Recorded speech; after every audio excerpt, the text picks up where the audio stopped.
This is your magical and spiritual reminder that with retrograde season happening right now, it is the season of binding. If you are someone who practices binding magic, and or really you're just a ritual practitioner or a spellcaster, a weaver of any kind, when a planet is retrograde, and say that your ritual either involves that planet or is centered around the energy and the themes of that planet, and kind of how they would rule over that space in your practice. When a retrograde happens, if you are casting a spell or a weaving or a working within that retrograde time frame, you are now bound to the result. No ifs, ands, or buts about it. They're gonna happen. They're gonna happen. So buckle up, Buttercup, because you signed up for it. I don't know that I would say buckle up, Buttercup. I think that's more of a cliche thing, but still, you asked for it. So here we go. A lot of the times with magic, that's usually how it is. You ask for it, Spirit's gonna ask you to go through and do certain things so that you can make it to the end result. However, with retrograde, the work to get out of that binding becomes more complicated. Sometimes it's super easy to reverse a working, but sometimes it's not. Sometimes it takes time to really get out of something. Retrogrades, because they have to do with binding, can also be really good for justice work. Say you needed to bind somebody else up in something. Discernment on your end of what that would be and how to do it. But also, if that was necessary, retrogrades are going to make sure that it really sticks like glue. So, mean it if you do it. That's also true. And if you wanted to cast something for you, say that there's an experience you want to go through, manifestation of some kind. Retrogrades for manifestation are actually very kind, especially if you have one or more retrogrades in your chart. Working with the retrogrades in the transit,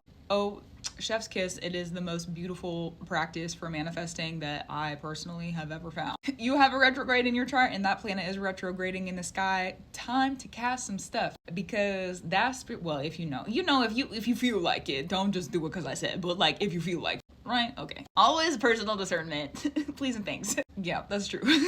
But yeah, if you have a planet, say Neptune is retrograde right now, so say that you have a Neptune retrograde in your chart, anything Neptune related that has to do with your personal placements in your chart, if you have a spell work that you want to do, now's the time to do it. Now's the time to brew it. Because once the retrograde is through, then you're like within the restrictions again. Okay, let's close the door on moving forward. We have things to focus on with what we already had. But when the retrograde is happening, okay, well, I've reconsidered. I have been reconsidering, I have reconsidered, or I am in the process of reconsideration. I see some things that need to change. So let me weave, let me work, let me do the spiritual work and make the difference, make the change. Let me ask for something, let me do the ritual, let me cleanse, Retrogrades are really good for binding up cleansings and clearings as well. They're gonna stay gone. They're gonna stay gone. Keep it off of me for the final time. Don't ever let me pick up another thing ever again. Let me have it be done. Now, this is not to say that bindings, and because really, in my opinion, okay, there is a specific study of bindings specifically, but really, if you do a working, you have bound yourself to it. That's a part of it. That's a part of, people have been asking me recently about binding work and if I could explain it. So yes, bindings, it really has to do with contracts and exchanges and how are you willing to have those things bound to you. It's very 8th house Scorpio coded.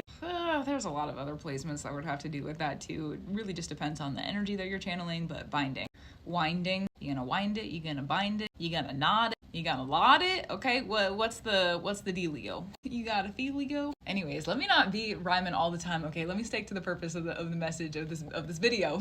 So binding work is its own study. And also, what'd you eat today? Now that's bound to you. Did you drink some water? Now that's bound to you. Bindings are also a lot more simple than we sometimes make them out to be when it comes to like ritual work. And again, sometimes they're supposed to be really complicated. So again, just discern as it is. And this is not to say that you cannot do binding work if a planet is direct and it is not retrograde. If you need something done, go do it. Sometimes the right time is now. Sometimes we can plan workings and sometimes the right time is now. So don't, turn away from if a planet is direct and you're working with that planet in a working, and the energy of that. For example, Jupiter is direct right now. It's not retrograde. So if you needed to work on expansion, beautiful. Okay, bind some expansion up for you.